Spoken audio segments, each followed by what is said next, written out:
So, Carol, whenever you're ready, we welcome you back to the parent trip. We hope you had a good intervening time since this morning.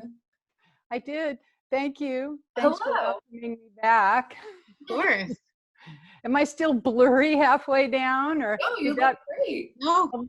Well, that's one of the miracles of the day because I did nothing different. So, Amazing. thank you, Sarah. Thank you, Olivia. Thank you, everybody else who's watching. I'm super happy to be here. Um, Craniosacral therapy, particularly infant craniosacral therapy. That's what I'm going to talk about today. And I've been practicing craniosacral therapy for, I think, 28 years, a really long time. And I've been teaching both infant, general, and maternal craniosacral therapy for, I think, 13 years now, a long time. When I first learned craniosacral therapy, there really were no pediatric trainings. And the people I was seeing, because at the time I was a doula, were, young people who were contemplating giving birth, who wanted me to help them out with their births, which I did because I was a doula, even though it wasn't even called that in those days. I used to say, well, I'm a massage therapist who also goes to births, kind of a bulky title, but that's what I said about myself. And I noticed that the babies that were coming in were, they were medically normal. They were wonderful, awesome babies, but I felt like a lot of them needed some help. And so I started seeking some tools to help those babies, and craniosacral therapy is where I landed. However, my own training was really only about techniques for treating adults. And so I had to adapt what I was learning to the unique population of infants, and certainly also pregnant and newly postpartum people as well.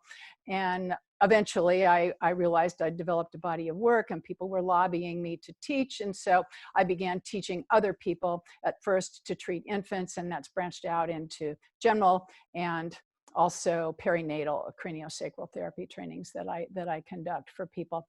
So what the heck is craniosacral therapy? It's an osteopathic manual therapy. I'm not an osteopath. I practice under a massage therapy license here in Oregon. I'm actually licensed in Washington as well.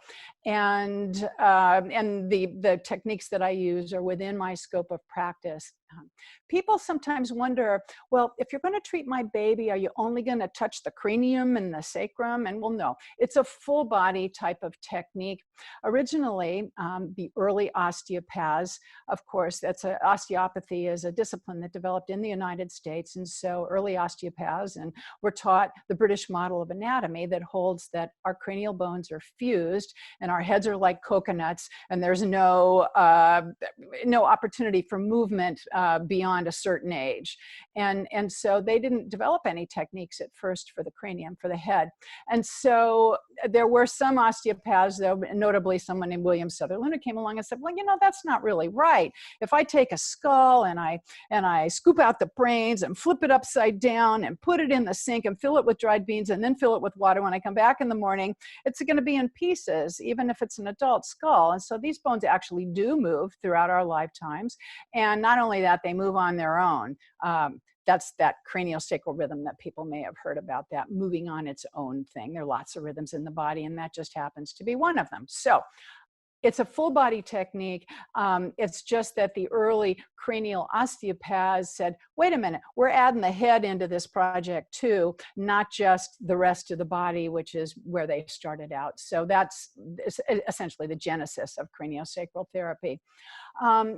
People want to know, sometimes, is this energy work? And for some people that's a really exciting idea, and for other people it seems like a really dangerous idea. So I want to kind of talk about that for a second.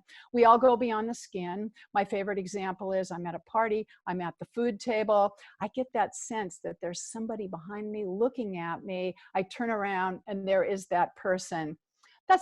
In a way, that's an energetic experience. I'm not physically touching that person, but I can feel the presence. And so there is always a little bit of an energetic essence to the work that we do, but it's also deeply rooted in anatomy and physiology. There's a nuts and bolts part to craniosacral therapy, which really, I think, constitutes the bulk of it. And so if you're wondering, if we are simply putting our hands on people and thinking good thoughts. Not so much. I mean, we are totally doing that.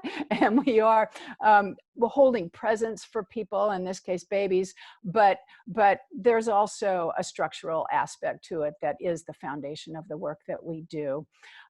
When I work with new parents who bring a baby to me for treatment, I often will reach out and put my hand on maybe a knee or a forearm, a safe place to touch, to just reach out and touch another person that I don't know, and say, this is how much pressure I use. And people are often surprised at how gentle the techniques are. We're talking about a few grams. The experience of receiving craniosacral therapy in terms of the amount of force that is used can feel like what it's like to have a nickel resting on your skin. So it's very, very light touch. And of course, then people wonder, like, wow, if you treat my baby and you're only touching them so lightly, are we going to mess it up or undo everything when we change the baby's diaper or we dress the baby? The answer is no. My obsession is not about getting a body to stack up or align a certain way. What's important to me is the restoration of mobility. All of our body parts should move independently of their neighbors. And when they don't, we end up with pain and loss of function. And if I can so when I'm holding a baby and treating a baby, I'm looking for places that don't move very well. And when I say body parts, I don't mean just muscles and bones. I mean, it can be organs and blood vessels and nerve fiber tracts, subatomic particles, anything. If it doesn't move the way it should, I use these gentle techniques to release them so that they can restore normal movement. And then they're going to go on and essentially to heal themselves by restoring their own function and relieving any kind of pain thing that happens. And so that's really the essence of what we do. What kind of treatment goals do we have? Most of the babies that I'm seeing in my private practice and also in the free clinics that my students and my former students give, well, until recently, every month in Portland, we've treated thousands, really, truly thousands of babies for free in Portland over the last 12 or 13 years or so. And the major issues that we're seeing are feeding issues. I would say 75 to 90% of the babies we're seeing have feeding issues. I think feeding issues are on the rise, and I think that the awareness that craniosacral therapy can help is also on the rise. We see babies with sleep issues, babies that have cranky dispositions, babies who have head-turning preferences. Those things aren't normal. We really want to get these babies straightened out before they're standing and sitting on their own and trying their best to keep their eyes level with the horizon and looking straight ahead. That's when all the compensation patterns start to develop. So we want to get these babies treated early. Babies who don't like tummy time or being on their tummies, they're ideal candidates for craniosacral therapy. We really can help with all of those things. So what about COVID-19? What's it like now? So I started doing some virtual treatments with people. And I want to say right up front, this isn't distance healing. It's not like I'm standing back and saying like, all right, we're going through the ethers and I'm healing you. What I'm doing is I'm looking at the baby, I'm taking a history, I'm establishing treatment goals via, whatever medium we're using, Skype or FaceTime or Zoom, something like that. And I'm getting a really good sense as best I can by looking at babies. I've been looking at babies for 30 years in a clinical sort of way, maybe beyond that in other ways.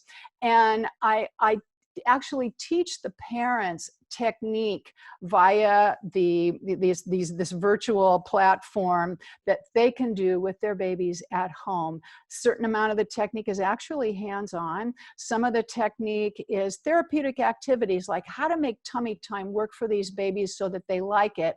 And it's going well. I'm getting really good feedback from the parents. They're delighted. Their feeding challenges are improving. And so it makes me feel really good that I can still help people, even though it's not really safe for us to meet and touch face to face yet.